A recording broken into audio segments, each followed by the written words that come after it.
Hello mga kalutong bahay, magluto tayo ngayon ng egg noodle with sardines. Ito ay isang tipid recipe, budget ulam. Napakasarap nito mga kalutong bahay. Bukod sa mura na, masarap pa. At ano natin gawin, luto tayo ng 2 itlog.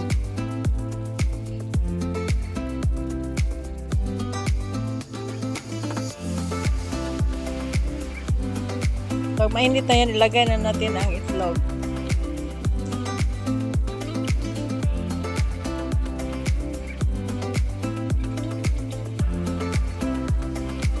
Ayan, i-scramble natin yan.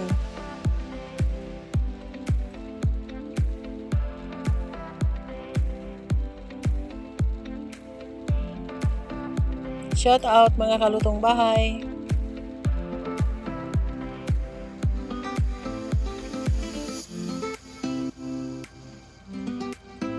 Scramble lang natin yan ang 2 itlog.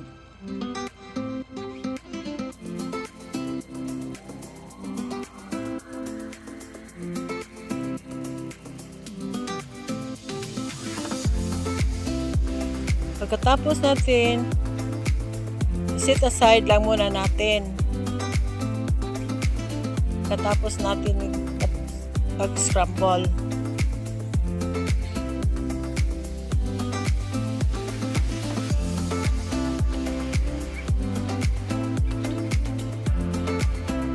Set aside lang muna. At magpainit muli tayo ng mantika para igisa natin sa ating mga sangkap. At habang tayo naghihintay, kung hindi pa kayo nakasubscribe sa aking channel, please subscribe and hit the notification bell para updated kayo sa aking mga bagong mga videos.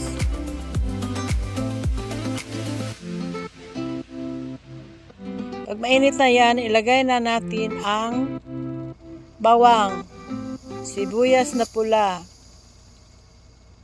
Sabay na rin natin ang kamatis at ng bell pepper at haluin lang.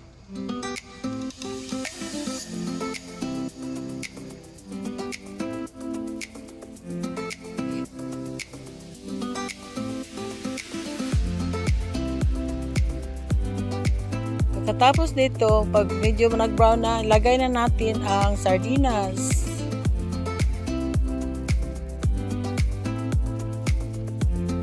Makatipid tayo dito mga kalutong bahay pag ito ang ating lulutuin. Murang recipe. Naglagay ako dito ng 3 tasang tubig muna. Saka na natin dagdagan ngayon pag kulang. Pag marag mo gamay na ang sabaw, kunan na nato. O naglagay ako ng cubes, ground black pepper, at ng asin.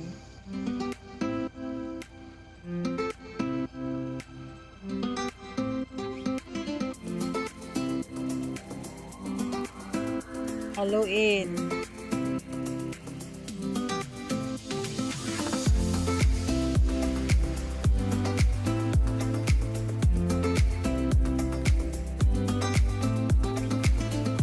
At takpan lang muna.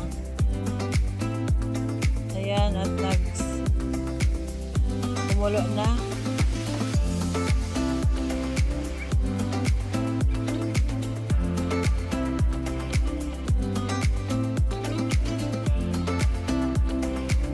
Simmer lang muna natin. Shout out mga friends ko, mga subscribers, aking mga ka-team, shout out. At naglagay na ako ng itlog.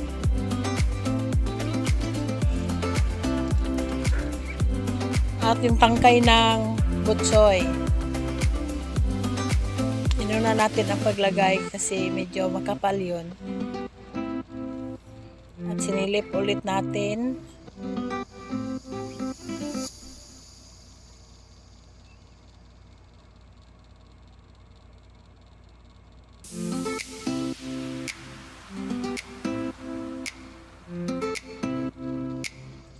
maglagay na ako ng egg noodles.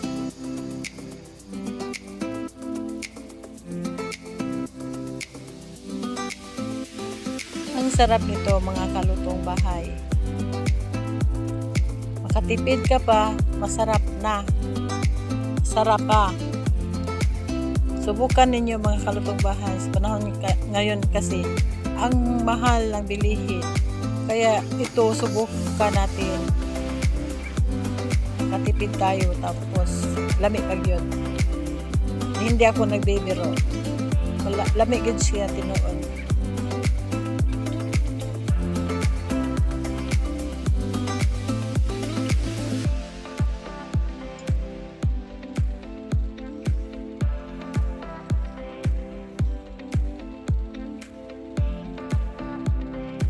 Takpan lang muna.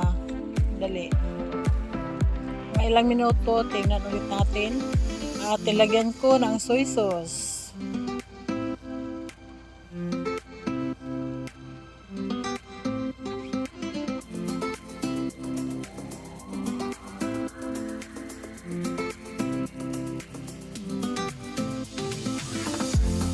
Nilagay ko na ang butsoy.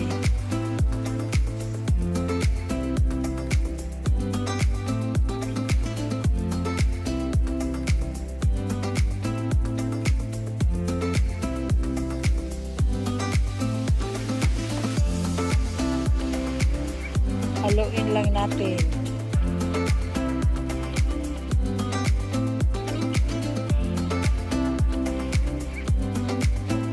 Subukan ninyo ito mga kalutong bahay.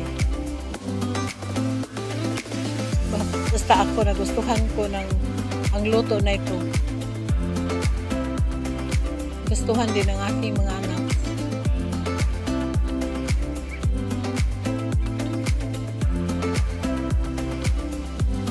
Naglagay ako ng konting seasoning.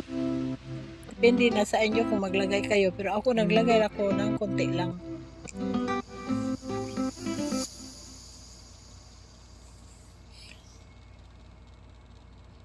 Takpan ulit ng pakuluan natin ng konti. Ayan, at tikman na natin kung tama na ba ang timpla.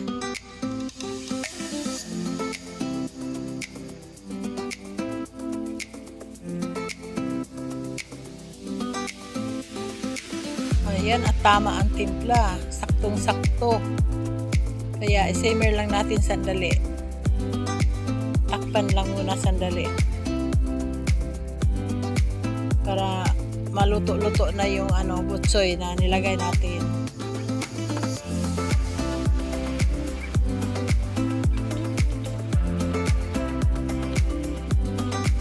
Mamaya, tingnan natin ulit.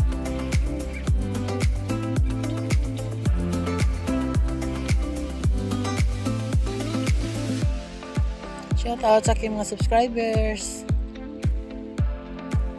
Ayan, malapit na yan. Medyo na na ang butsoy. Parang nalanta na.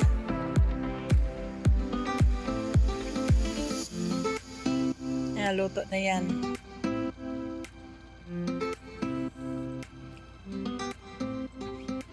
At ayan, luto na ang ating tipid ulam recipe. Sana gustuhan ninyo ang ating recipe ngayon mga kalutong bahay.